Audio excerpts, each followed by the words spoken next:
Simply যদি আমি আপনাকে বলি, সিম্পলি, ভেরি সিম্পল একটা লজিক, আজকের দিনে যদি আমি 5 টাকা চুরি করি, আমি যে বদনাম হবো, আমি যদি 50 দিন নামাজ না পড়ি, আমি এত বদনাম হবো না। মাত্র 5 টাকা চুরি আমাকে যত বদনাম করবে। আমি একটা মহিলার ওড়না ধরে যদি টান দেই, এটা হারাম, এটা খারাপ, আমি জানি। বাট আমি এই সমাজে যত বদনাম হব, এ আমার মতো পোলাবেন, এ ওর মতো পোলাবেন, আমার পাশে যেগুলো দাঁড়ায় আছে, মোবাইল নিয়ে বলবে, এই দেখুন, এই সেই জামশেদ মজুমদার, দুশ্চরিত্র, রাস্তায় হেঁটে যাওয়া একটি মেয়ের ওড়না টান দিয়ে সে মেয়েটির ইজ্জত লুণ্ঠন করার জন্য অবৈধ অন্যায় চেষ্টা করেছে। এই ধরনের কালো কলুষিত মানুষগুলোকে মাটি চাপা দিয়ে মেরে ফেলা উচিত।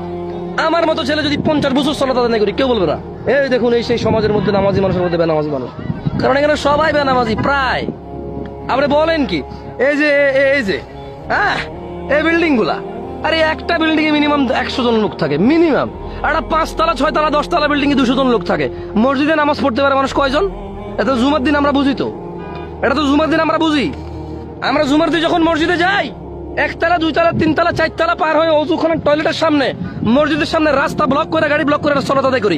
আসরে এগুলো যায় কই? আসরে এরা কোথায়? বাড়িতে চলে গেছে, সবাই মিষ্টি নিয়ে দাওয়াত খেতে চলে গেছে। ওকে, তো আমার এলাকার গুলো ওই এলাকায় দাওয়াত খেতে গেছে, ওই এলাকা থেকে তো কেউ না কেউ আসছে দাওয়াত খেতে আমার এলাকায়। তো এরা আসর নামাজ আসার পরে কেন রাস্তায় মানুষ হয় না?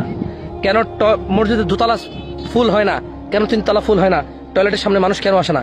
কেন মানুষ প্রয়োজন বোধ করে না যে মসজিদটা 3 তলার বদলে 6 তলা হওয়া উচিত? বিকজ 3 তলা ফুল হওয়ার পরে টয়লেটের সামনে নামাজ পড়তে হয়, রাস্তায় নামাজ পড়তে হয়। কেন এটা হয় না? কারণ এরা শুধু এরা অনুষ্ঠান পালন করে। হ্যাঁ, শুক্রবার এরা অনুষ্ঠান পালন করে, ছুটি পালন করে, কাজা পালন করে। এদের একটা নামাজ পড়ার জন্য পুরো একদিনের ছুটি লাগে, হয় নাকি এটা? এরা এক ওয়াক্ত সালাতের জন্য একদিনের ছুটি চায়। আল্লাহ এভাবে দেয় নাই এদেরকে।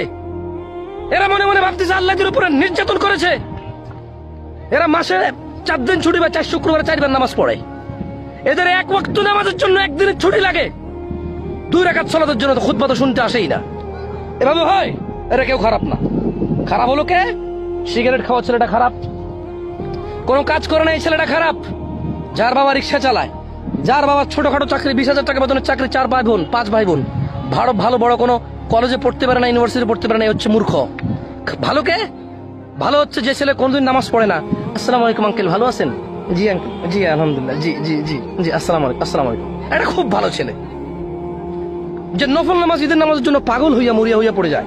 ফেসবুকে স্টার্ট দেয়, আগামীকালকে সকাল 8টা বাজে ঈদের সালাত। ও ভাই, নামাজ পড়া নফলের জন্য বাবুকে দাওয়াত দে। ঈদের নামাজ কি? ঈদের সালাতটা কি? এভাবে দাওয়াত দেওয়া, ডাকা, মানে আমি বলছি না যে পড়ি না, আমি আমার কথা থেকে যারা মনে করে যে তোকে ঈদের নামাজ পড়বো না, ভাই আপনার শুনিয়ে নেন আমার কথা, যে আমার